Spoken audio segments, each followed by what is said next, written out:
반갑습니다. 할아버지 삼국유사 31화 경덕왕과 충담 스님 편입니다. 신라 35대 경덕왕의 성은 김이요, 이름은 현령 시호를 경덕입니다. 선덕왕의 아들이고 효성왕의 동생인데, 효성왕이 아들이 없어 739년에 태자가 되었다가 742년에 효성왕을 이어 왕위에 올랐습니다. 첫째 부인은 산모 부인이 후사가 없자 출궁을 시키고 만월 부인을 후비로 맞아 나중에 해왕이 되는 왕자 근영을 낳았습니다. 소문에는 경덕왕의 약물이 너무 커서 받아주는 여자가 없었다고 합니다. 이 이야기는 나중에 하고 먼저 충당 스님 이야기부터 하겠습니다. 경덕왕이 나라를 다스린 지 24년째 되는 해, 오악과 산문의 산신들이 때때로 나타나서 떼골 뜰에서 임금과 놀았다고 합니다. 3월 3일날 왕이 귀정문 누각위에 나서서 신하들에게 명을 했습니다. 여봐라, 누가 길거리에서 훌륭한 스님 한 분을 모시고 올 수 있겠느냐. 말이 떨어지기가 무섭게 한 신하가 잘 차려입은 고성 한 분을 모시고 왔습니다. 신하들이 우르르 잘 차려입은 스님을 모시고 오니 경덕왕은 단번에 미간을 찌푸린 채 짐이 찾는 스님은 저런 스님의 아니다 하고 돌려보냈습니다. 그때 한 성녀가 나비를 입고 앵통을 쥐고 남쪽에서 걸어오고 있었습니다. 나비는 성녀들이 다 떨어진 여러 급으로 눕은 옷을 말하고, 앵통은 벚나무로 만든 삼태기를 말합니다.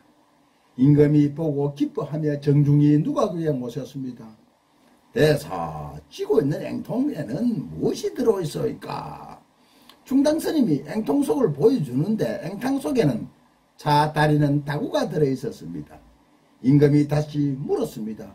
대사는 누구시오? 소성은 충담이라고 하옵니다. 어디서 오는 길이요? 소성은 3월 3일과 9월 9일에는 차를 다려서 남산 사마령의 미륵세존에게 올리고 옵니다. 지금 막 차를 올려드리고 오는 길이옵니다. 라고 말하니 경덕왕은 감탄하여, 그럼 과인에게도 그 차를 한 잔 나눠줄 수 있겠소? 충담이 합장한 후 차를 다려 올리니 차향이 향긋하고 차찬 속에서 기이한 향기가 풍겼습니다. 경덕왕이 다시 물었습니다. 짐이 일찍이 들으니 대사께서 기파랑을 찬미한 사내가가 있다고 하는데 그 뜻이 무척 고상하다고 하니 그 말이 과연 옳은가요? 삼위가는 한가를 말합니다. 그러하옵니다. 그럼 짐을 위해 백성을 편안히 다스릴 수 있도록 안민가를 부탁드리오. 지어주실 수 있겠소? 충담이 경덕왕의 명을 받들어 노래를 지어 바치니 대왕이 아름답게 여기고 그를 왕사로 봉하였으나 충담은 두 번 절하고 굳이 사양하여 받지 않았다고 합니다. 충담이 적석에서 지어 올린 안민가는 다음과 같습니다. 안민가. 임금은 지압이요, 신하는 사랑하실 엄이요, 백성은 어린아이라 하실 때 백성이 사랑을 알 것이려로다. 꿈을 그리며 사는 갓난이 이를 먹어 다스려서 이 땅을 버리고 어디를 가겠느냐 할 때 나라가 유지될 줄 알 것이로다. 아흐, 임금답게 신하답게 백성답게 한다면 나라가 태평하리라.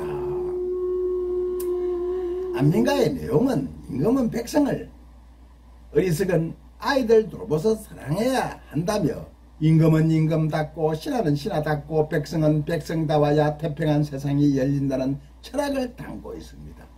원래 이 가사는 개나라 경공의 정치란 무엇인가라 물음에 대한 공자의 답으로서 논어에 실려 있습니다. 임금으로부터 국민 모두가 자기 역할을 충실히 할 때 나라가 태평하다는 이치를 말한 것인데, 충담이 적석에서 형가로 노래한 것입니다. 사나가란 한가의 일종으로 나라의 안위를 기원하는 등 주술적인 내용을 담고 있는 노래라서 19채로 되어 있습니다. 충담이 지었다는 찬 기파랑가는 이러합니다. 여러 제쯤에 나타난 저 달은 흰 구름 쫓아서 떠나는 것 아니냐. 새파란 시냇물에 기파랑의 모습이 있구나. 일로 시냇가에 님의 진이신 마음껏을 쫓노라. 갖가지 더 높아 서로 모르는 화관이여.